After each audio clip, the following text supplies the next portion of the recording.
pour partager ce temps merveilleux dans la présence de notre Dieu Tout-Puissant, celui qui nous a tant aimés, à celui qui nous aime et qui s'est sacrifié pour nous. Que son nom soit glorifié. Alors, nous allons continuer la troisième leçon que nous avons. Au fait, ça serait la deuxième leçon. Troisième leçon, la première, c'était l'introduction, juste l'introduction pour introduire. Mais là, nous sommes maintenant dans cette troisième leçon, qui est la deuxième position de ce que Pierre a dit à ce peuple qu'il écoutait les jours de Pentecôte. Inclinons-nous dans la prière d'abord. Éternel notre Dieu, notre Père, Dieu de gloire, tendre Père de miséricorde, le puissant Créateur, celui qui dans sa présence s'est mis lui-même, Seigneur, dans la peau d'une personne appelée Jésus, pour venir nous libérer. Oh, quel amour! Et nous sommes reconnaissants, nous dirons même infiniment reconnaissants pour l'œuvre que tu as accomplie sur la croix Golgotha, à cause de nos péchés, nos iniquités et nos transgressions. Nous voulons te dire merci parce que tu nous as précédés en ce lieu.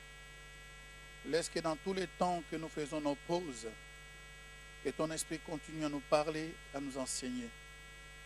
Et c'est là, que ce soit des nuits ou des jours, nous puissions penser, repenser, même veiller, réveiller sur cela et même rêver cela. Merci pour tout ce que tu as prévu pour nous aujourd'hui. Au nom de Jésus de Nazareth. Que tout ce qui n'est pas de toi s'éloigne de nous maintenant. Au nom de Jésus. Nous confessons la victoire. Nous proclamons la victoire. Nous proclamons que cette parole est puissante. Cette parole transforme nos vies. Et notre décision de se faire baptiser est une joie au ciel. Au nom de Jésus. Amen. Merci d'être là encore, que nous continuons notre moment. Alors, vous avez remarqué que dans le premier, donc je répète le premier mot, donc nous avons notre base, le texte de base qui est Actes chapitre 2. À partir du verset 37, les gens, après avoir écouté l'exposé de Pierre, l'apôtre Pierre, ils se sont rendus compte que c'est Jésus qui venait de tuer, de venir crucifier, de maltraiter, de faire tout ce qu'ils ont voulu faire, d'expédients. Il était lui le Messie, le Sauveur. Mais c'était déjà trop tard. Ils ont posé la question, que ferons-nous? Alors à ce moment-là, Pierre a pris la parole au verset 37. Il a cité trois choses. La quatrième, nous le croyons déjà parce que ces gens-ci ne croyaient pas. Ils n'allaient pas faire la suite de ces questions ou pratiquer ce qui s'est dit après. Alors Pierre leur dit, répentez-vous. Je sais que vous croyez déjà en celui que vous avez tué. Maintenant, vous devez vous repentir de cet acte. Vous devez repentir de vos péchés. Repentez-vous, que chacun de vous soit baptisé au nom de Jésus pour le pardon de ses péchés. Et vous recevez les dons du Saint-Esprit. Qui est une promesse pour vous, pour vos fils, pour d'autres générations, pour ceux qui croiront en ce grand nombre que le Seigneur appellera. Donc nous touchons maintenant le deuxième point que Pierre a dit. Je disais avant que dans le baptême est lié avec ces trois points. Croire, repentance et baptême du Saint-Esprit. C'est-à-dire que le baptême en soi, le baptême par immersion en soi, si vous faites seulement ça, vous vous concentrez seulement sur ça, c'est bon. Mais si vous ne comprenez pas d'abord la porte d'entrée, comme j'ai dit, la foi en Jésus-Christ, alors je pose la question, et sur quel nom vous faites baptiser? Bon, c'est celui-là que nous avons appris. C'est lui qui est Dieu. Donc je disais, il était Dieu, il est Dieu et il le sera. C'est lui qui est le Père. Il a dit, je vous parlerai plus jamais en parabole. Je vous dirai clairement de qui est ce Père. Et vous demanderez plus au nom du Père, vous demanderez en mon nom. Il dit à Philippe, mais Philippe, ça fait longtemps que je suis avec vous, tu ne me connais pas. Mais Philippe dit, montre-nous le Père, cela suffit. Donc il y a beaucoup de choses. Donc Dieu, il y a un seul Dieu. Donc le Dieu de l'Ancien Testament, c'est celui du Nouveau Testament. On le voit dans l'Apocalypse, il dit que c'est moi qui... Vous verrez, je suis là, je reviendrai et je donnerai la rétribution à toutes les personnes. C'est lui qui dit, Jésus le dit ça. Donc, il n'y a pas deux dieux, il y a un seul Dieu. Donc, c'est comme si un père qui est dans la maison, toi, tu es papa, tu es marié avec ta femme. Étant avec ta femme, tu as des enfants. Et des enfants ont des enfants, donc tu as des petits-fils. Mais tu n'as pas changé. Ça veut dire que pour ta femme, si tu t'appelles Jean, tu es Jean. Il t'appelle chéri Jean. Mais tes enfants ne t'appelleront jamais chéri Jean. Tes enfants t'appelleront papa. Mais ta personnalité n'a pas changé. Tu es toujours cette même personne. Et les petits-enfants t'appelleront grand-père. C'est ça la signification de la Trinité. Même si ce mot ne se trouve pas dans la Bible. Cela veut dire qu'ils sont différents dans les rôles qu'ils ont joués. Mais c'est le même Père. Le même Père qui est le mari de Madeleine, le même Père qui est le papa d'Antoinette, le même Père qui est le grand-père de Marie-Jeanne. Donc c'est seulement dans leur rôle. Jésus, donc Dieu étant le sauveur, c'est Jésus qui sauve le monde. Voilà pourquoi lorsqu'on parle du salut, on ne va pas prier le Saint-Esprit, on ne va pas prier le Père, parce que c'est Jésus qui a souffert dans sa chair. Il a compris qu'est-ce que la souffrance. Donc pour être sauvé, on va se diriger vers Jésus parce que c'est lui qui a porté la chair. Il a porté la chair et il sait, en portant la chair, c'est cela qu'il a dit, et comment dirais-je, il est en train de sauver les personnes. Il a souffert, il sait que les gens, comment ils souffrent. Le Saint-Esprit dans la chair, il n'a jamais été. Le Père dans la chair, en soi-même, c'est Jésus. Donc c'est Jésus, le Saint-Esprit, c'est Jésus. Je sais pas, je veux faire comprendre une chose. Le Saint-Esprit était en Jésus. Le Père était en Jésus. Jésus, c'est la chair qu'on a donnée. Donc, voilà pourquoi c'est très important lorsqu'il dira à ses disciples, il dit, voilà, je m'en vais. Donc, vous me voyez, je suis avec vous, mais je serai en vous. Donc, c'est lui-même, le Saint-Esprit, qui est retourné dans le cœur des enfants de Dieu. Et nous le savons. Mais nous avons la clarté. Dans leur rôle, il ne faut pas mettre la confusion. Si tu veux, comment dire, les miracles, c'est Dieu qui les fait. Voilà pourquoi quand, dans 1 Corinthiens chapitre 12, hein, attends, vous allez voir quand même quelque chose qui n'était pas prévu. Nous allons quand même les partager. Ça peut quand même aider quelqu'un. Nous allons 1 Corinthiens chapitre 12. Là, peut-être ça peut être un peu clair. Il dit ceci. Pour ce qui est du don spirituel, je ne veux pas, frère, que vous soyez dans l'ignorance. Vous savez que lorsque vous étiez païen, vous vous laissez entraîner vers les idoles muettes selon que vous étiez conduits. C'est pourquoi je vous déclare que personne, s'il parle par l'Esprit de Dieu, ne dit « je suis anathème » et que personne ne peut dire « Jésus est le Seigneur » si ce n'est l'Esprit, par l'Esprit du Seigneur. Alors, maintenant, écoutez très bien. Il y a diversité de dons, mais le même Esprit. Diversité de dons, mais le même Esprit. 2. Diversité de ministères, mais le même Seigneur. 3. Diversité d'opérations, mais le même Dieu qui opère tout en tout. Or, à chacun est donné la manifestation de l'Esprit comme... à chacun est donné la manifestation de l'Esprit est donnée pour l'utilité commune. Alors, à partir de ça, vous pouvez comprendre, ils ont leurs rôles différents. Dans les dons, il y a diversité de dons spirituels. Et ces dons spirituels, c'est le Saint-Esprit qui les donne. Donc si tu as besoin de ça, tu t'adresses au Saint-Esprit. Il y a diversité de ministères, mais ce n'est pas le Saint-Esprit qui donne ça. Mais c'est Jésus qui donne ça. Voilà pourquoi il dit que, verset 5, diversité de ministères, mais le même Seigneur. C'est le Seigneur Jésus qui donne les ministères. Le ministère ne vient pas d'un homme, ne vient pas d'une église, ne vient pas du Saint-Esprit, mais vient de Jésus. Étant homme, homme qui a vaincu le monde. Diversité d'opérations, étant homme comme Jésus le Fils, par le Fils de Dieu. Diversité d'opérations, mais le même Dieu qui opère tout en tout. Diversité de manifestations, ou de puissances, ou de miracles, c'est le même Dieu qui opère. Ça veut dire quoi? Dieu le Père, c'est lui qui se charge de tous les miracles. Les miracles, c'est Dieu qui le fait, le Père. Tu veux les miracles, adresse-toi à Dieu. Le ministère, c'est Jésus qui les donne. Tu le veux, demande à lui. Le don, c'est le Saint-Esprit qui les donne. Donc, ils ont un rôle dans chacun, mais c'est le même Dieu. Comment? allons un peu dans Jean. Je ne sais pas pourquoi je suis là, mais ça peut quand même nous bénir. Comme ça soit encore clair que notre foi n'est pas déplacée. Nous sommes dans l'évangile selon Jean, au chapitre 1. La Bible dit, écoutez très bien, au commencement était la parole, au commencement. Et la parole était avec Dieu, et la parole était Dieu. Oh oh. Au commencement était la parole était avec Dieu, et la parole était Dieu. D'accord, on y va. Elle était au commencement avec Dieu. Toutes choses ont été faites par elle. Toutes choses ont été faites par elle. Et rien de ce qui a été fait n'a été fait sans elle. En quoi? Dans cette parole. Parole qui est au commencement. Donc, vous me suivez, je pense.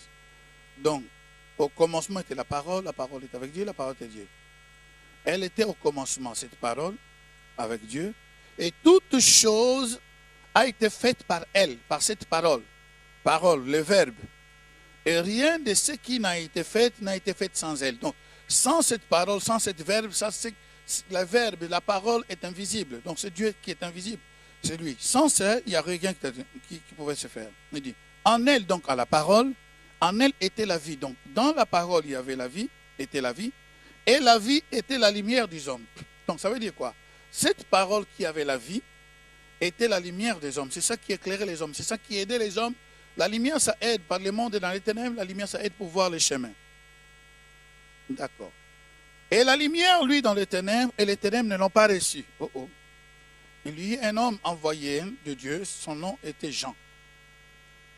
Vint pour servir de témoin, pour rendre témoignage à la lumière, afin que tous croient par lui.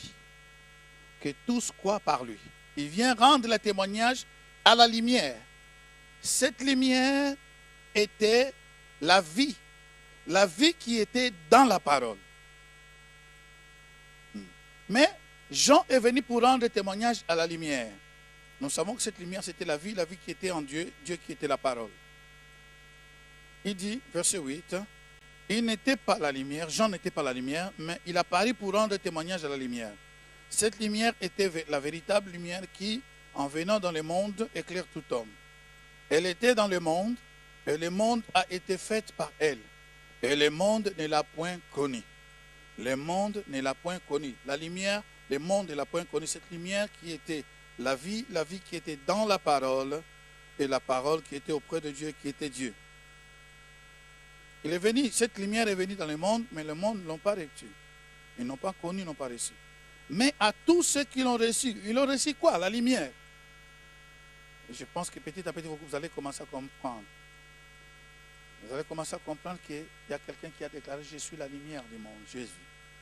Il dit, cette lumière, or cette lumière était la vie qui éclaire les hommes. Or cette vie qui éclaire les hommes était en Dieu. Or Dieu était dans la parole, au commencement. Il dit, mais à tous ceux qui l'ont reçu, ont reçu quoi? La parole, ont reçu la lumière, qui au commencement était la parole.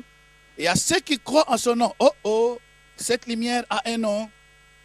Cette lumière a un nom. Et à ceux qui croient en son nom, elle a donné le pouvoir de devenir enfants de Dieu, lesquels sont nés, non du sang, ni de la volonté de la chair, ni de la volonté de l'homme, mais de Dieu. Ça veut dire que cette lumière est venue dans le monde ne l'ont pas reçue. Mais à ceux qui l'ont reçue, donc à ceux qui croient en son nom, ça veut dire que cette lumière a un nom. Ça veut dire que si on remonte, c'est cette parole a un nom. Si on remonte, c'est Dieu a un nom. Oh, oh, alléluia. Ce Dieu a un nom. Dans l'Ancien Testament, il a dit je suis. Yahvé, Jéhovah. Dans le Nouveau Testament, il déclare avant qu'Abraham fît je suis. Et c'est là qu'on voulait les lapider. Il dit, ils sont nés non du sang ni de la volonté de la chair, mais de la volonté de Dieu. Et la parole a été faite chair. Cette parole a été faite chair. Cette parole, et la parole a été faite chair. Et elle a habité, cette chair a habité parmi nous, pleine de grâce et de vérité. Et nous avons contemplé sa gloire, une gloire comme la gloire du Fils unique venu du Père. Comme une gloire du Fils unique venu du Père. Ça, c'est merveilleux. C'est vraiment merveilleux. Quand on lit des paroles comme ça jubile, ça excite au-dedans de nous, ça fait quelque chose de fort, très fort. Il dit, cette parole habitée au milieu de nous, plein de grâce et de vérité. Et nous avons contemplé sa gloire. Une gloire comme la gloire du Fils unique venant de Dieu. Voilà. Lorsqu'on voyait, Jésus dit que je suis le... Pourquoi on l'a tué? Pourquoi on l'a crucifié? Pourquoi on l'a maltraité? Parce qu'il se disait qu'il est le Fils de Dieu. Et à un certain moment, il dit que je suis Dieu. Parce qu'il n'en pouvait pas dire, mais vous ne comprenez pas, c'est Dieu, laissez-moi. Il dit, mais toi qui es un homme, tu t'es dit Fils de Dieu. Sur la croix Golgotha, qu'est-ce qu'on lui disait? On lui disait, mais toi qui dis que tu es Fils de Dieu, pourquoi ton Père ne vient pas te sauver? On l'a crucifié, on l'a tué parce qu'il s'est proclamé selon les autres qu'il est le Fils de Dieu. Or, fils, Dieu n'a pas de fils.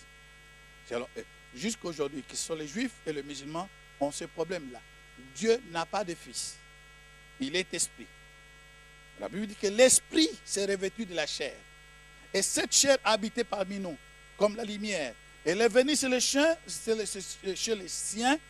les Juifs. Les Juifs ne l'ont pas reçu, ils l'ont rejeté. Mais maintenant, ce moment-là, ce moment, c'est pour tout le monde. Quiconque croit en son nom, cette lumière a un nom. Son nom, c'est Jésus. Voilà. Aujourd'hui, maintenant, là, nous sommes dans la 3e leçon. On parle de la repentance. Parce que Pierre a dit, ils ont posé la question, homme, frère, que ferons-nous? Pierre a dit, repentez-vous. Donc, je sais que vous croyez. Et vous avez fait aussi votre part de croire en lui. Vous avez répété la prière de croire en ces dieux. De croire, parce que quand on dit croire en qui? En un Jésus. Parce qu'avant Jésus, les gens croyaient qu'il devait venir, mais Jésus est déjà venu. Et pendant qu'il était là, les gens pouvaient les recevoir comme ça dans la chair. Et je parle avec Jésus. Après sa mort, les gens croyaient qu'il devait venir, il doit mourir, il est mort. Et après cela, il est monté au ciel. Et maintenant, là, la foi est changée. La foi ne dépend pas seulement qu'il est monté au ciel, mais notre foi dit qu'il reviendra pour enlever l'Église. Voilà là où se tient maintenant la foi en Jésus-Christ. Mais il y a des gens qui peuvent rester encore en arrière. Ils croient que Jésus doit venir. Ils attendent encore Jésus alors qu'il est déjà venu. Ils attendent le Messie alors qu'il est déjà là. Alors leur foi est déplacée. Que Dieu nous bénisse. Alors il dit, comme vous croyez déjà, deuxième point, il dit, repentez-vous. La repentance. La repentance, c'est vraiment important. C'est vraiment important. Parce que, écoutez ce que la définition dit de la repentance. Repentance, c'est quoi? C'est un vif regret pour une faute commise, accompagné d'une promesse de réparation. Ça, c'est la repentance. Lorsque Pierre disait à ces gens-là, repentez-vous, il sous-entendait ce que je vous dis là. Vous devez avoir un vif regret par rapport à ce que vous venez de faire, vous avez tué. Et au-delà de cela, mais vous avez d'autres péchés, les péchés que nous avons hérités de notre père, Adam et Ève. Il dit, vif regret, vous devez avoir ce vif regret pour des fautes que vous avez commises.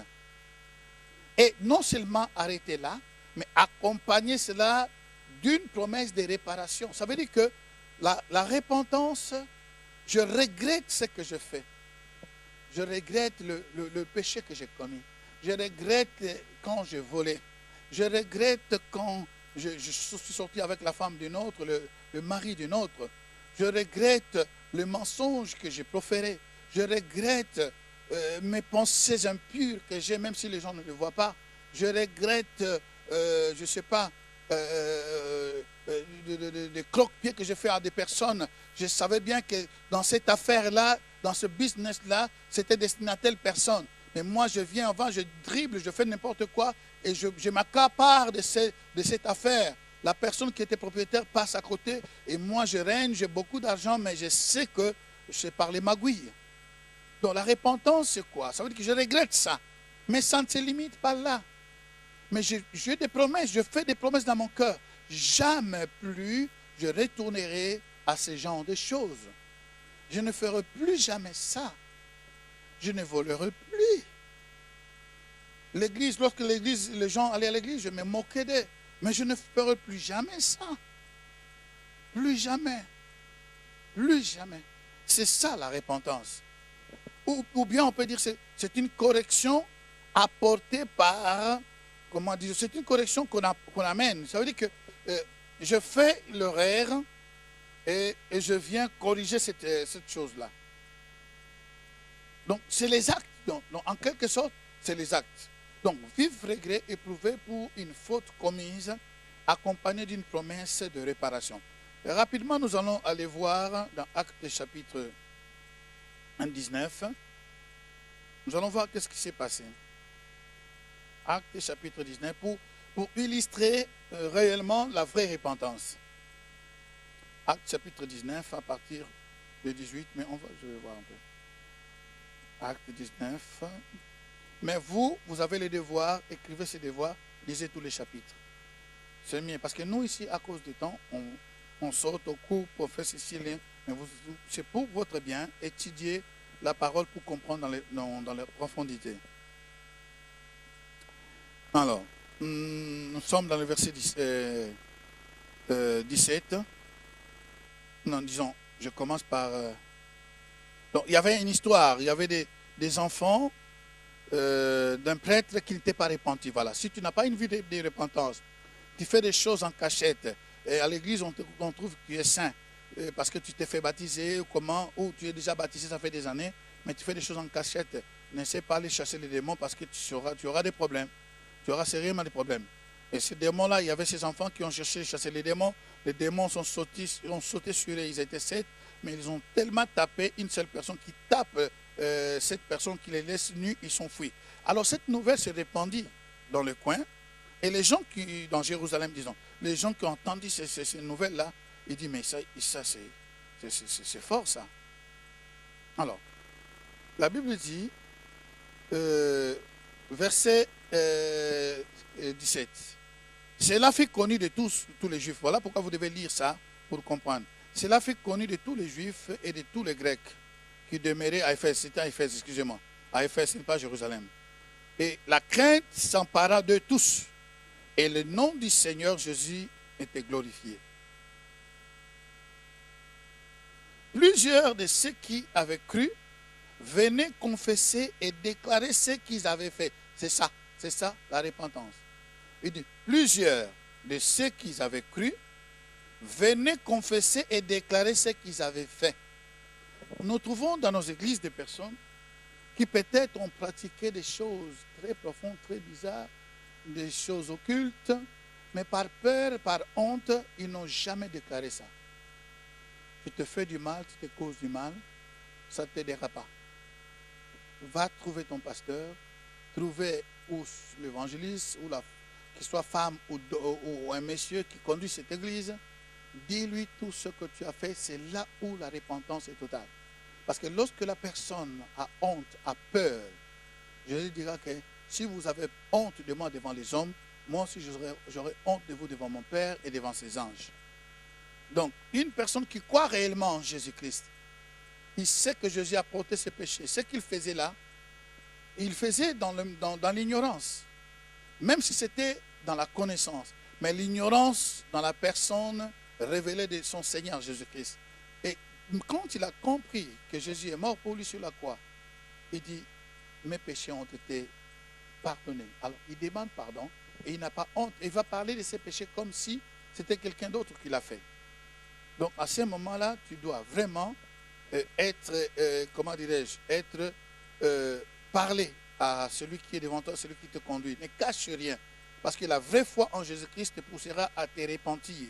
C'est-à-dire qu'avoir un vif regret en toi pour les fautes que tu as commises et une position vraiment endurcie de réparer tout ce que toi tu as fait dans le mal et dans le passé. Alors ici, la Bible dit que plusieurs de ceux qui avaient cru, voilà, tous ceux qui avaient cru, automatiquement venaient confesser et déclarer ce qu'ils avaient fait. Si réellement tu as cru, tu dois confesser tout. Il y a quelqu'un qui dit, mais moi j'ai été en sorcellerie depuis l'enfant, et je suis sorcier, personne ne le sait à l'église, je suis sorcière, personne ne le connaît à l'église. Donc à ce moment-là, c'est ce qui se passe là, donc si je dis ça, alors c'est fini. Alors si tu as honte des gens, tu vas garder cette histoire, ça ne va pas t'aider. Confesse ça, dis à un homme de Dieu, dis à une femme de Dieu, écoute, j'ai fait ceci dans mon passé, j'ai tué une personne, j'ai tué des personnes, j'ai fait cela, cela. Ça veut dire que tu as un vif regret. Parce que Jésus est en toi. Jésus, c'est la pureté. C'est comme l'océan. Il n'aime pas de la saleté. Lorsque vous jetez la saleté, il va créer des ondes jusqu'à ce qu'aboutir en derrière, à l'extérieur, sur la plage, toutes ces saletés. Il n'accepte pas que la saleté puisse rester en lui. Quand tu es en Jésus, ou tu es en lui, ou tu n'es pas en lui. Donc la repentance, moi je dis que c'est quelque chose qu'il faut prendre très au sérieux. Parce que si ce n'est pas bien fait, ton baptême n'aura pas de fait. C'est comme si quelqu'un qui n'a pas lavé, qui n'a pas eu le temps de se laver, pas le temps, je dirais pas le temps, qui n'a pas eu l'opportunité de se laver depuis son enfance. Il est né dans un coin, il n'y a pas d'eau, donc il ne se lave pas. Il a grandi jusqu'à l'âge que toi tu as maintenant, que tu nous regardes. L'âge de 20 ans, l'âge de 40 ans, l'âge de 30 ans, l'âge de 45 ans, il ne s'est pas lavé. Et un jour, il trouve l'opportunité maintenant de trouver l'eau devant lui. Et il plonge dans l'eau, il sort, il prend la serviette, il s'essuie. Non. Tu vas sortir avec toute la saleté. Qu'est-ce qu'il faut faire? Parce que tu portes avec toi toute la saleté. Et la saleté s'est accumulée jour après jour, semaine après semaine, mois après mois, année après année. C'est ça le péché qui s'est accumulé depuis que nous sommes nés, jusqu'au jour où nous décidons de nous baptiser. Ces péchés-là ont formé des croûtes comment dire, comme une sorte de, pas des écailles, mais comme les mots me manquent, ils ont formé des écailles, prenons ça comme ça. Vous comprenez ce que je voulais dire? Les mots me manquent. Donc des couches, voilà, merci Saint-Esprit. Ça a formé des couches et des couches. Donc si tu te plonges dans l'eau et tu sors tout de suite comme ça, ces bains-là ne seront pas efficaces. Pourquoi? Parce qu'il y a des couches. Alors, qu'est-ce qu'il faut faire? Donc, il faut alors prendre, comment dirais-je, un savon, bien là, avec le pH, comme on dit, qui est vraiment équilibré. Et tu peux prendre, chez nous on appelle ça l'ignouka. Je ne sais pas comment on appelle ça encore. Oh mon Dieu, les mots me manquent. Mais il faut gratter. Donc, le savon, passer les savons de la tête jusqu'aux pieds. Et puis commencer à gratter, jusqu'à ce que ces couches-là qui étaient formées par rapport au travail que tu viens de faire, par rapport aux années de gratter là, c'est la repentance. Ça fait mal. C'est la repentance. Ça fait mal dire des choses que j'ai fait autrefois. Ça fait mal. Mais ça fait du bien parce que maintenant, lorsque tu grattes partout avec les savons. Le moment où tu vas rentrer dans l'eau, toute la saleté va rester dans l'eau. Toute la saleté va rester dans l'eau. Il va rester dans l'eau. Lorsque tu sortiras, c'est alors que tu dis que tu es vraiment un homme nouveau. Né de nouveau. Parce que tu ne sortiras pas avec ces croûtes-là, tu ne sortiras pas avec ces couches de péché, couches de saleté, parce que le péché, c'est la saleté. Donc c'est vraiment important. Si la repentance n'est pas bien faite, ton baptême ne sera pas efficace. Prenons soin de cela. Vous avez remarqué dans la première leçon, lorsque je vous ai conduit dans la prière, je n'ai pas mentionné les péchés. Pourquoi? Parce que c'est ici qu'on le fait. Mais si on n'a pas le temps, comme dans les campagnes d'évangélisation, on le fait tous ensemble. On dit, pardonne-moi Seigneur, je crois en toi comme ça, mais pardonne mes péchés, pardonne-moi. On le fait ensemble parce qu'on a seulement ces jours-là. Mais vu que toi tu as le temps, et nous suivons l'ordre hiérarchique de paroles de Pierre, croyez, repentez-vous, et puis les baptêmes. Donc les baptêmes ne précèdent pas la foi, ne précèdent ni même la repentance. Si la repentance n'est pas bien faite, ta vie spirituelle sera boiteuse, ne sera pas forte, ne sera ni debout. Donc c'est très important. Alors, la Bible dit, plusieurs de ceux, nous sommes toujours dans Actes chapitre 19 au verset 18, plusieurs de ceux qui avaient cru venaient confesser et déclarer ce qu'ils avaient fait. Il faut déclarer ce que tu as fait. Verset 9, 19. Nous sommes dans Actes chapitre 19, nous lisons le verset 19. Et certain nombre de ceux qui avaient exercé des arts magiques, des arts magiques, on peut les prendre comme chez nous les kindoki, parce qu'ici, ils ont tellement simplifié leurs choses. Et c'est bien, il y a la magie noire, il y a la magie rouge, il y a blanche, tout ce que vous voulez dans tous ces démons. Mais c'est les mêmes démons, c'est les mêmes dieux, l'air dieu du ténèbre, c'est le même mouvement démoniaque, et ça semble comme si ça fait du bien. Et non, c'est le même diable qui à la fin détruit même ce qu'eux utilisent. Ça veut dire qu'il était choisi comme son prêtre, tu le sers à un certain moment avant la mort sur la planète, avant de disparaître ici, il te maltraite et puis t'envoie dans l'autre côté, de l'autre côté. Donc ici nous voyons maintenant, verset 19. Et certain nombre de ceux qui avaient exercé des arts magiques, ayant apporté leurs livres, le brûlèrent devant tout le monde. Ils ne l'ont pas fait en cachette. C'est vif regret de fautes commises et la décision de réparer ces choses. Comment on les répare? Par la confession publique. Comment on les répare? Et en appuyant, écoute, je fais ceci, cela, pour réparer, je ne veux pas garder ces choses dans ma maison.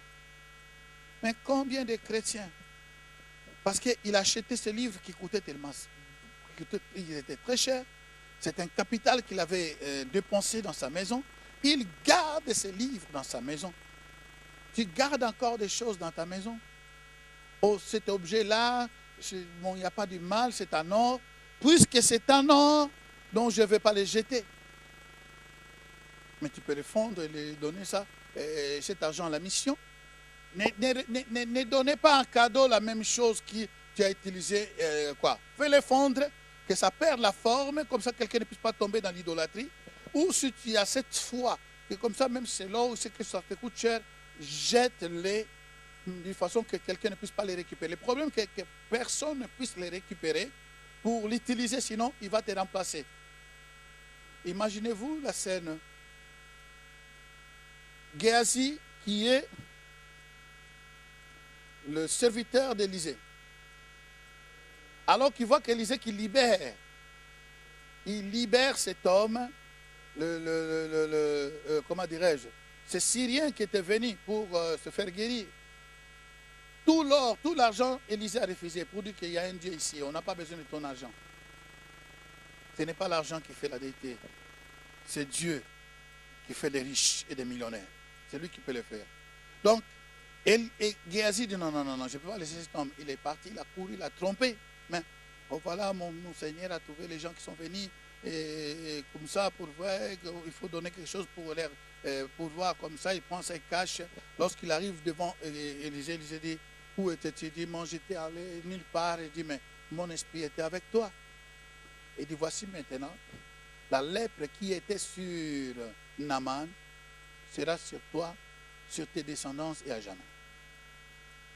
Donc ce que tu jettes, ne les donne pas à quelqu'un parce que cette lèpre-là, ce démon-là, risque de se transmettre dans une autre personne. Toi-même, tu sais. Donc débarrasse-toi de tout ce, des livres, des disques. Je ne comprends pas quelqu'un, un chrétien converti, baptisé. Vous allez voir peut-être avant les baptêmes, il s'empresse, il enlève les bouteilles, il enlève tout, je ne ferai plus ça, je n'irai plus dans les discothèques, comme ça.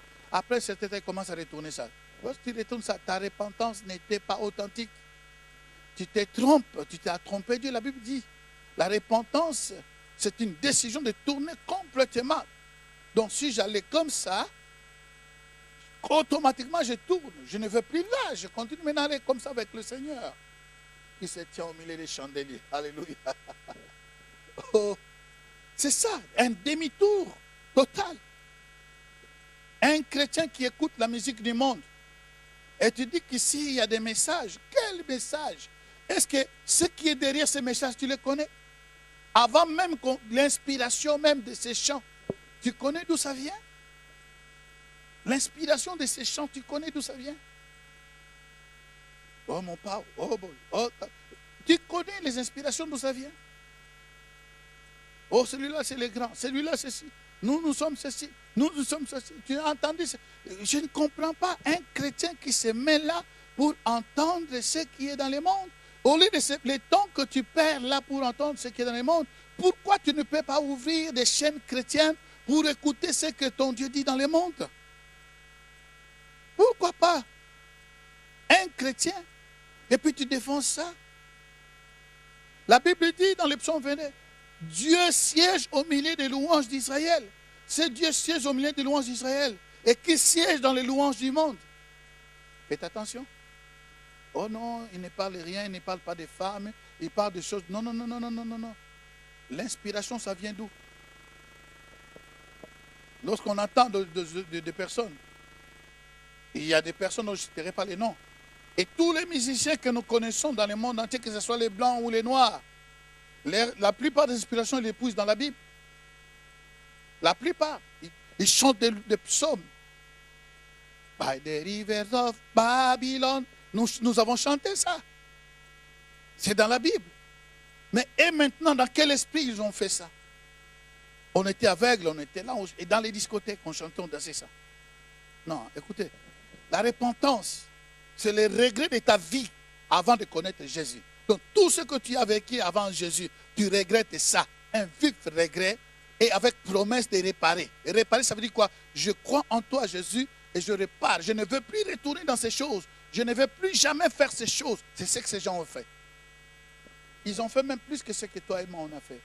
Des arts magiques qu'ils ont fait, ils ont amené, pour témoignage, ils n'ont même pas eu honte. Ils ont amené ces choses bibliquement que si aujourd'hui, beaucoup ne les feront même pas. Beaucoup ne le feront même pas. Oh, on me connaissait ministre, on me connaissait ambassadeur, si je fais ces choses publiquement. Comment? Mais tu as déjà un autre Dieu. Et d'autres même ont peur. Si je laisse ça, je vais mourir. Laisse-moi te dire, tu ne mourras pas, tu vivras. Jésus a dit, celui qui croit en moi ne mourra pas, mais vivra. Et tu vas dire à ton Dieu, Seigneur, on m'a dit le jour que je ferai ça, je vais mourir. Mais je crois en toi. Je vais me débarrasser de tout ça. Je vais me débarrasser de tout ça. Aide-moi. Garde ma vie selon ta parole. À partir du moment, si tu n'as personne, mais c'est mieux que tu puisses trouver quelqu'un qui est à côté de toi, plus près de toi, qui peut t'aider, que vous jetez ensemble et qui prie pour toi. Ce serait important. Mais si tu n'as personne, fais ta prière là où tu es. Si tu n'as personne vraiment dans le coin qui croit en Jésus, ou s'il n'y a pas une église, tu es dans un coin, je ne sais pas, en pôle Nord, ou que tu ne reçois maintenant, en pôle Sud, je ne sais pas si dans les déserts, tu peux le jeter et rien ne te passera parce que celui que tu as crié, c'est lui le donateur de la vie et c'est lui le créateur du ciel et de la terre. Il s'appelle Je suis. Alors, et la Bible dit, verset 19, un certain nombre de ceux qui avaient exercé les arts magiques ayant apporté leurs livres, le brûlèrent devant tout le monde et on estima la valeur à 50 000 pièces d'argent. C'est ainsi que la parole du Seigneur croissait en puissance et en force. Et nous allons lire rapidement dans Matthieu, l'évangile de Matthieu, au chapitre 3, évangile selon Matthieu, au chapitre 3, Matthieu chapitre 3, verset 8. Chaque chapitre que je vous donne, écrivez le chapitre et lisez l'entièreté du chapitre, s'il vous plaît, pour vous mieux vous préparer. Nous sautons pour gagner un peu du temps parce que le temps commence à aller vers la fin. Il faut que je puisse m'empresser pour finir ces passages. Matthieu chapitre 3, verset 8. Je commence par le verset 4. Jean avait un vêtement de poil de chameau et une ceinture de cuir autour des reins. Il se nourrissait de sauterelles et de miel sauvage. Les habitants de Jérusalem, de toute la Judée et de tout le pays des environs du Jourdain se rendaient auprès de lui. Et confessant leurs péchés, il se faisait baptiser par lui dans les eaux du baptême, du Jourdain, pardon. Vous voyez, comme je disais avant, le baptême en soi ne suffit pas. Il faut croire, il faut se repentir, et c'est alors que tu vas te faire baptiser. Mais si ces deux choses qui précèdent le baptême n'est pas faite efficacement, le baptême n'aura pas non plus l'efficacité ou son rôle en totalité dans sa vie. Donc ce ne serait plus une délivrance, ce ne serait plus une bénédiction comme il faut parce que tu as négligé les choses importantes qui précèdent. Tu ne peux pas, comme je disais tantôt, rentrer dans la maison d'un roi sans pourtant remplir tous les protocoles et aller jusqu'à la grande portail, le portail, et jusqu'à ce que tu puisses retrouver le roi. Tu dois suivre les protocoles. Alors, si on ne suit pas les protocoles que le Saint-Esprit a inspiré à Pierre, il dit que croyez, ça veut dire qu'il croyez à celui que vous avez tué, croyez que c'est lui qui est le Messie, croyez que c'est lui, Dieu l'a ressuscité. Réellement, aujourd'hui, ils vivent, alors que les soldats avaient reçu l'argent pour propager la nouvelle dans tout Jérusalem, en tout Israël, que ces disciples sont venus pour le voler. Mais Pierre leur dit, écoute, croyez en celui-là, si vous croyez en lui, alors c'est lui qui est le sauveur, l'unique, c'est lui le Messie même qui a été envoyé pour sauver Israël. Alors maintenant, quand nous retournons dans notre parole ici, il dit, les habitants de Jérusalem et toute la Judée, les environs de Jérusalem, se rendaient auprès des gens, confessant leurs péchés. Voilà. Confessant leurs péchés, virgule, ils se faisaient baptiser. Si tu ne confesses pas tes péchés, ça veut dire la repentance. Si la repentance n'est pas là, ton baptême n'a pas de valeur. Laisse tomber. Il faut une bonne repentance. Il faut te repentir comme il faut. Il faut te repentir de façon à dire que non, Seigneur, je regrette tout ce que j'ai fait. Je regrette les insultes. Je regrette le combat. Je regrette les fétiches que j'ai pris. Je regrette des fois je suis allé me faire voir la main, me lire la main. Je regrette les consultations que je fais, les astrologies. Je regrette ce genre de choses. Je regrette toutes les personnes que je ne veux plus parler, ils sont mes ennemis. Je regrette ma façon de me comporter. Je regrette tous ces genres de choses. Tu le sais, ces genres de choses que toi tu as vécu depuis que tu es né jusqu'à aujourd'hui. Il faut que tu puisses avoir vraiment un regret en toi. Tu ne peux pas continuer à aller à l'église, ou tu vis dans l'église, ou tu veux faire te baptiser. Il faut passer par là. Ça, c'est la porte d'entrée. Tu ne peux pas sauter par la fenêtre. La confession, c'est la porte d'entrée dans le baptême. Si ce n'est pas fait totalement, alors ton baptême est aussi à moitié. Alors, c'est pas bon, ça ne t'aidera pas. Et ça aidera peut-être ta conscience, ça va calmer ta conscience, mais ça ne t'aidera pas du tout. C'est mieux de prendre une décision. De toute façon, si tu regardes ta vie dans le passé, qu'est-ce que c'est que tu as fait dans le monde a produit dans ta vie, si ce n'est pas la honte, si ce n'est pas les désordres, si ce n'est pas l'inimitié, les guerres, les insultes de gauche à droite, qu'est-ce que le monde nous a donné si on regarde en réalité? Rien du tout. En réalité, rien. Donc c'est vraiment important ce que nous sommes en train de dire. La repentance doit être totale. La repentance doit être vraiment totale au nom de Jésus. Alors, il dit à ces gens, ils confessaient leurs péchés, ils se faisaient baptiser par lui dans les eaux du Jourdain. Dans les eaux. Pas on a pris quelques gouttes, on a mis sur la tête. Non, dans les eaux. Comme leur maître était dans les eaux. On arrivera. Mais voyant venir à son baptême beaucoup de pharisiens. Oh, des pharisiens, c'était des gens qui connaissaient déjà la parole de Dieu. Dans nos églises, on peut trouver encore des pharisiens. Ça devient difficile. Quelqu'un que nous connaissons, quand on le voit, on sait qu'il est maître, il est comme ça, il connaît la Bible, or en réalité, il n'est jamais encore baptisé. Ça devient difficile pour ces personnes d'accepter le baptême.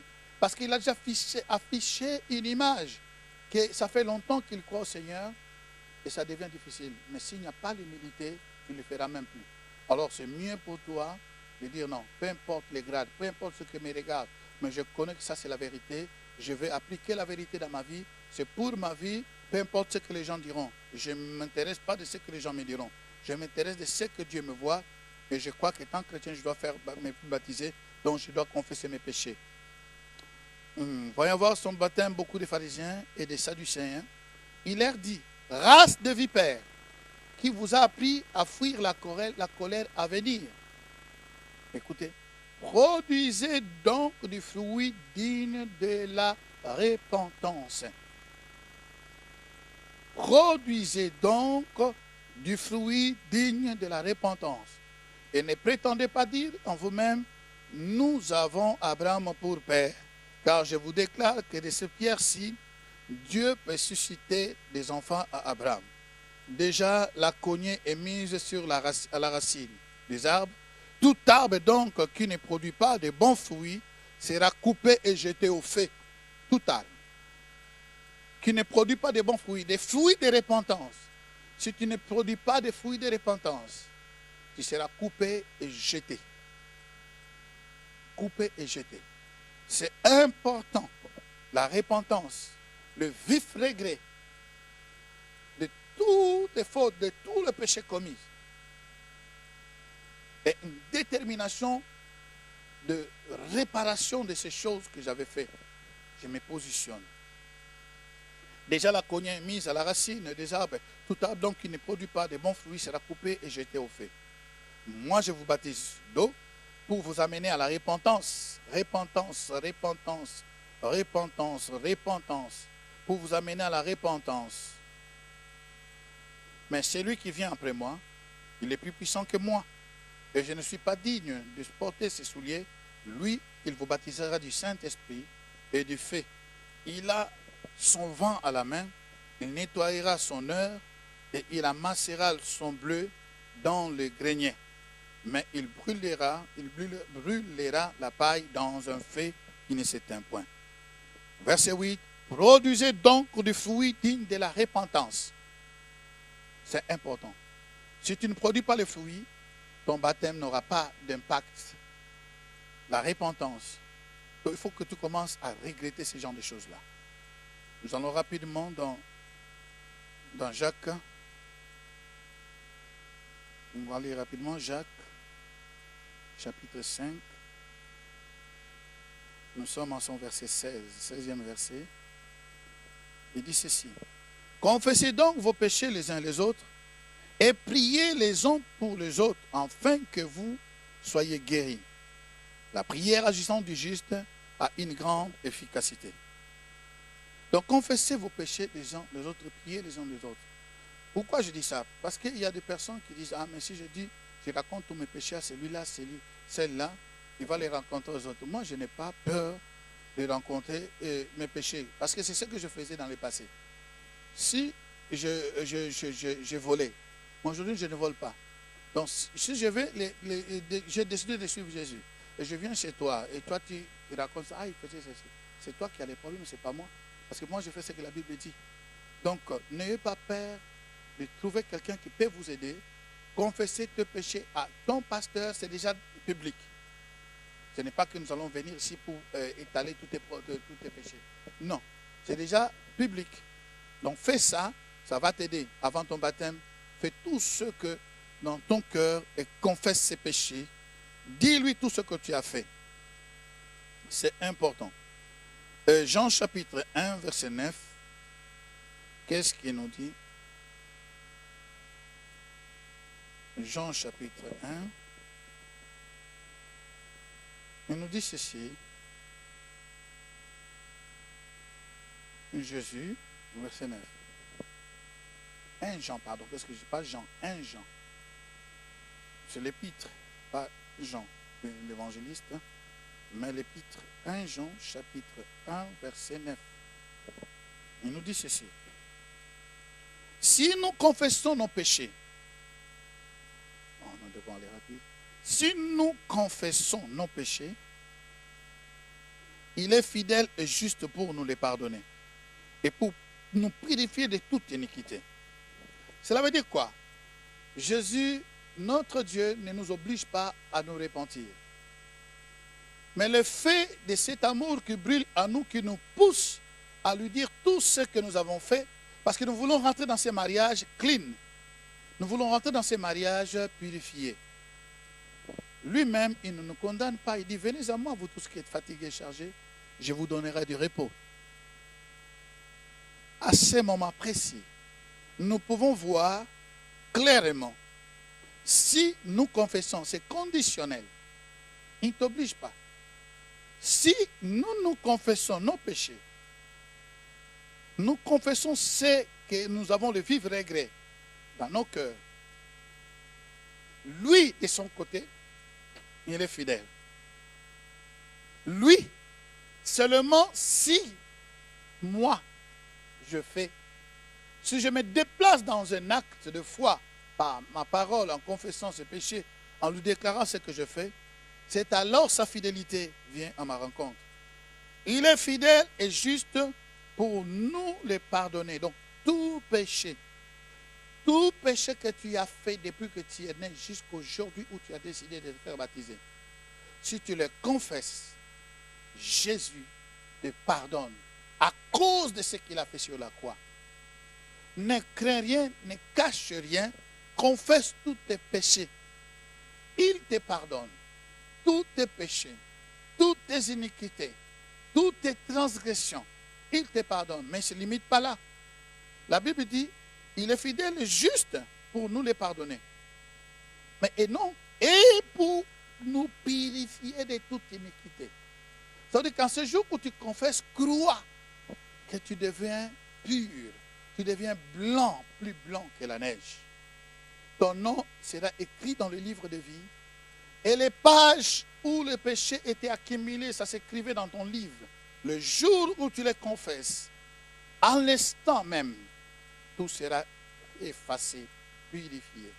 Effacé et purifié. Ça veut dire qu'on efface et on purifie les livres.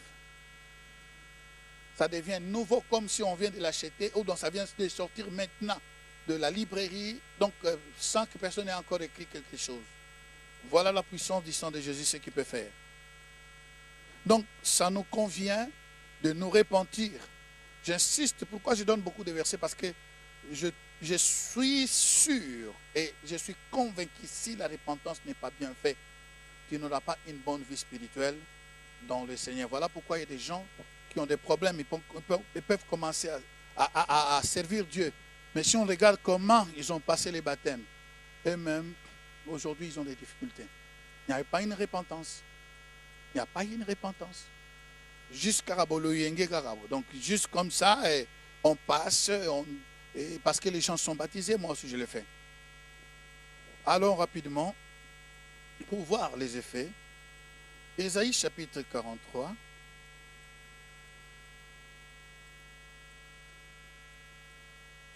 Ésaïe 43. Nous commençons. Lorsque toi tu confesses tes péchés, voilà ce que tu dois faire. Crois à cela. Nous prenons l'Ancien Testament, nous allons venir aussi dans le Nouveau Testament. Il dit ceci, à partir du verset 18, ne pensez plus aux événements passés et ne considérez plus ce qui est ancien. Et voici, je vais faire une chose nouvelle sur le point d'arriver. Ne la connaîtrez-vous pas? Je mettrai un chemin dans le désert et de fleuves dans la solitude. Dieu veut faire quelque chose dans ta vie. Il veut le commencer, mais il veut que tu ne puisses plus te souvenir de l'ancienne vie. C'est important. C'est vraiment important. Mais il faut le faire. Pourquoi il se présente? Et il dit ceci. Verset 19, 25. Écoute ce qu'il dit. De 19 à 25. Il dit, le bête des champs me glorifieront, les chacals, les autriches, parce que j'aurai mis des eaux dans les déserts, de fleuves dans la solitude, pour abreuver mon peuple et mon élu. Le peuple que je me suis formé publiera mes louanges. Et tu ne m'as pas invoqué, ô Jacob, écoute, car tu t'es lassé de moi, ô Israël. Tu ne m'as pas offert tes brebis en holocauste, et tu ne m'as pas honoré par tes sacrifices. Je ne t'ai point tourmenté pour tes offrandes, et je ne t'ai point fatigué pour de l'encens. Tu n'as pas appris d'argent acheté pour moi des aromates, et tu ne m'as pas rassasié de la graisse de tes sacrifices, mais tu m'as tourmenté par tes péchés, et tu m'as fatigué par tes iniquités. Mais écoute le verset 25. C'est moi. C'est moi, moi qui efface tes transgressions. Pour l'amour de moi, je ne me souviendrai plus de tes péchés. Réveille ma mémoire. Plaidons ensemble. parle toi-même pour te justifier. Donc Dieu te dit, dans la repentance, il faut que tu parles. La Bible dit, tous ceux qui avaient cru, dans Actes chapitre 19, venaient confesser. Donc ils parlaient. Voilà, j'ai fait ceci, j'ai fait cela. Ils parlaient. Oh, il y a encore 5 minutes. Ils parlaient. Il faut que tu parles. Tu dises tout ce que tu as fait. Ils ont confessé tout ce qu'ils ont fait. Et ils ont amené des preuves des choses qu'ils ont pris dans les loges, dans toutes les genres de choses. Ils ont amené des livres, des arts magiques, pas, sans honte, sans peur. Parce qu'ils avaient notre Seigneur maintenant. Le Seigneur glorifié, Jésus de Nazareth. Donc, il faut le faire parce que Dieu est là. Il dit, mais tout ce temps depuis que tu es né, tu me tourmentes par tes péchés. Tu me tourmentes par tes iniquités. Je suis fatigué de tes iniquités. Au lieu de venir vers moi, tu allais vers les féticheurs. Au lieu de me consulter, tu allais vers les astrologues. Tu as fait des choses qui m'ont fatigué. Mais moi là, à cause de moi, de mon amour, je ne me souviendrai plus de tes péchés. Je vais pardonner tous tes péchés. Mais je te demande seulement une chose. Viens, parle toi-même. Il dit encore, dans mes notes, ça ne se trouve pas, mais dans Isaïe chapitre 1. Alors rapidement, alors que nous sommes encore dans Isaïe, chapitre 1, il dit ceci, versets 18 à 19. Il dit ceci. Isaïe 1, ce n'est pas dans mes notes, on va le voir. Oui, c'est ça. Il dit ceci. Venez, plaidons, dit l'Éternel. Si vos péchés sont comme les cramoisis, ils deviendront blancs comme la neige. S'ils sont rouges comme la pourpre, ils deviendront comme la laine. Venez, plaidons. Viens, mon fils. Viens, ma fille, toi qui veux te faire baptiser. Viens, plaidons ensemble avant de rentrer là-bas. Dis-moi, plaidons, quels que soient tes péchés, quel que soit que tu as fait.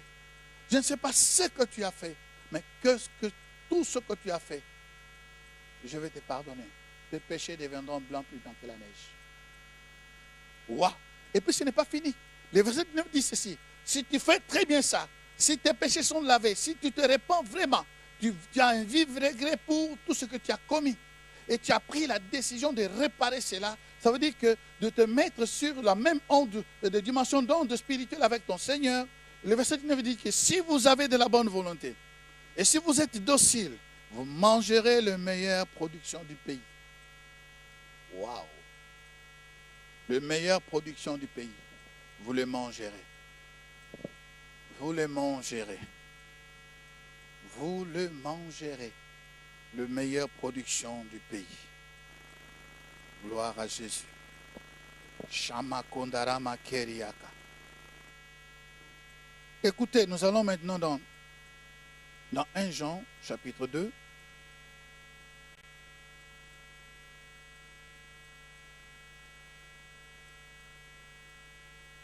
Jean, chapitre 2.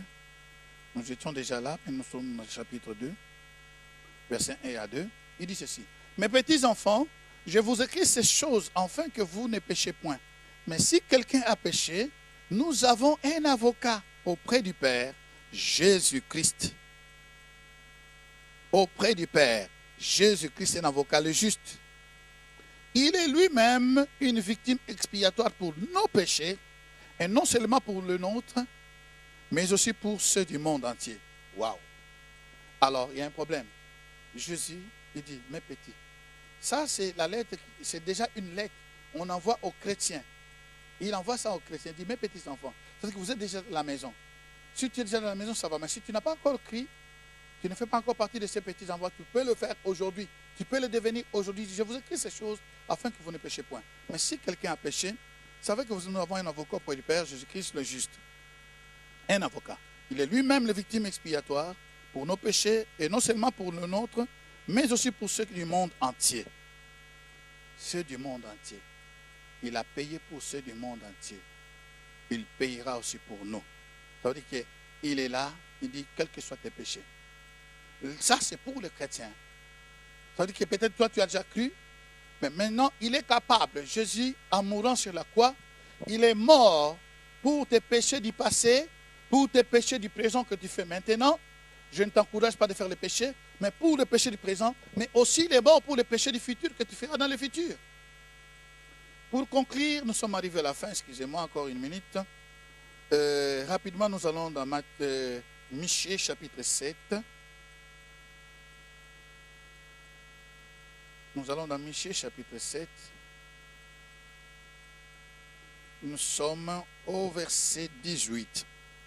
Écoutez ce que la Bible dit. Voilà. Merci. Verset 18. Pardon. On commence par le verset 18, on finit par là. Il dit, quel Dieu est semblable à toi, qui pardonne l'iniquité et qui oublie le péché du reste de ton héritage. Quel Dieu est semblable à toi, qui pardonne l'iniquité, qui oublie le péché du reste de ton héritage. Il ne garde pas sa colère à toujours, car il prend plaisir à la miséricorde. Il aura encore compassion de nous. Il mettra sous nos pieds nos iniquités, et tu jetteras au fond de la mer tous leurs péchés. Tu témoigneras de la fidélité, ce qu'on a lu dans 1 Jean, chapitre 1, 9, à Jacob, de la bonté à Abraham, comme tu l'as juré à nos pères au jour d'autrefois. Quel est ce Dieu? Voilà. Voilà pourquoi je te dis, je t'encourage que ce soit une repentance totale. Une repentance totale, je t'encourage. Une repentance aux yeux fermés dans le sens que tu jettes tout en dehors ce qui était caché. Tu dis, Seigneur, pourquoi? Parce que c'est un Dieu qui pardonne l'iniquité, qui oublie les péchés du reste de son héritage. Tu es son héritage. Il ne garde pas sa colère à toujours. Tout ce que tu as fait, même si tu étais conscient, mais aujourd'hui, si tu le demandes pardon, aujourd'hui, si tu demandes pardon, il prend plaisir à la miséricorde, aujourd'hui, là. Alors moi, je dirais, comme je fais toujours, maintenant, je m'arrête là pour ce deuxième point, notre troisième leçon. Prends le temps. Suis-moi dans la prière, et puis je t'expliquerai, je t'explique d'abord, et puis on va prier. Prends le temps. Prends un carnet. À partir de maintenant, tu es là. Si tu as le temps aujourd'hui, fais-le aujourd'hui. Si tu n'as pas le temps aujourd'hui, en tout cas, fais-le le plus vite possible. Je disais à 7 heures où je parle, mais les heures qui viennent. N'attends pas parce que le lendemain ne t'appartient pas. Si aujourd'hui le Seigneur est tourné en un clin d'œil, ou si tu mourais aujourd'hui dans l'état de ne pas être repenti totalement, mon frère, ma soeur, tu dis d'aller en enfer. Ce n'est pas la faute de Dieu. Il n'a pas créé l'enfer pour l'homme, mais la Bible dit dans Matthieu chapitre 25, il dit, ceux qui ne faisaient pas sa volonté, allez dans le feu éternel qui a été créé, fait pour le diable et ses anges. Mais si quelqu'un ne veut pas se repentir, ça veut dire qu'il cache les œuvres du diable, il risque d'aller ensemble avec son maître. Voilà pourquoi je te demande, prends du temps. J'aime beaucoup cette partie, que ce soit une partie spirituelle et dans la révélation. Voilà pourquoi je t'explique avant et on va prier.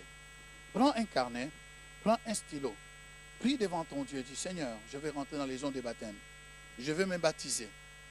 Mais tu as parlé au travers des gens. Tu as dit que tous ceux qui allaient se baptiser, d'abord ils confessaient ses péchés, Jean les a criés. Il dit, produisez les fruits dignes de la repentance. Je me mets devant toi, depuis que je suis né.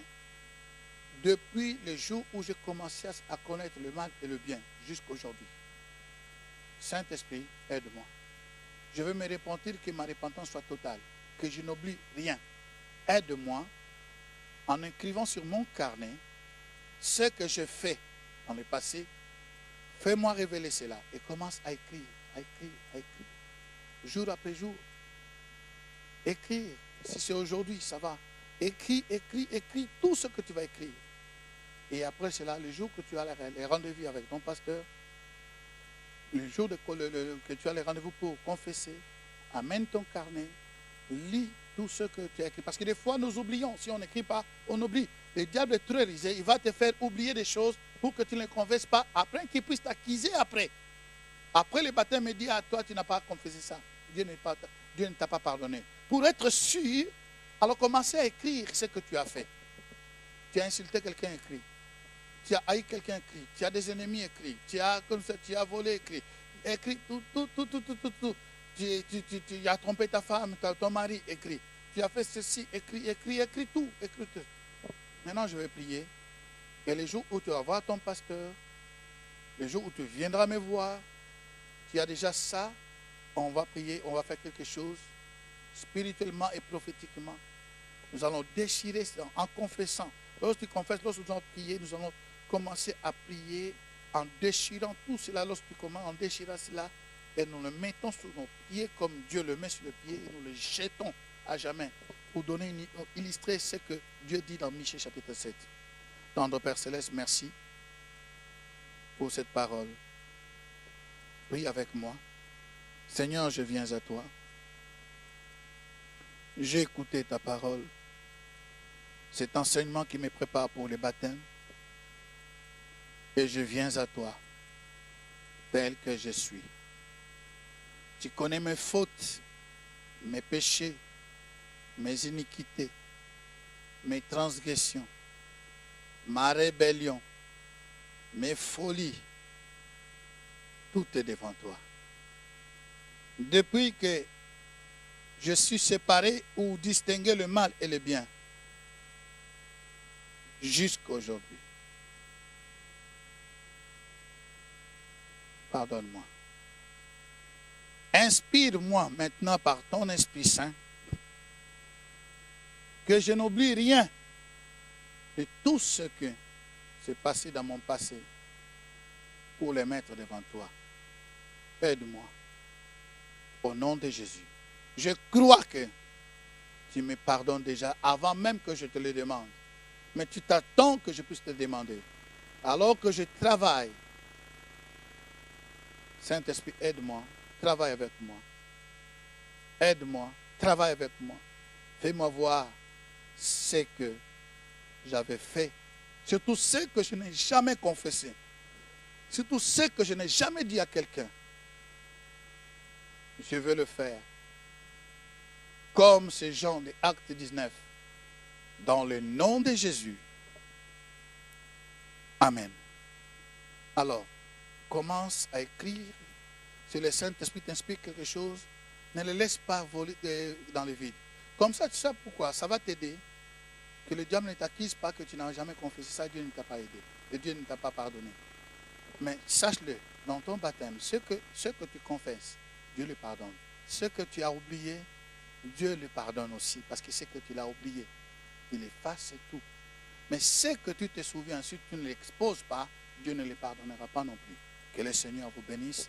Nous allons nous rencontrer encore dans la 4e leçon et 5e leçon. Au nom de Jésus, soyez bénis.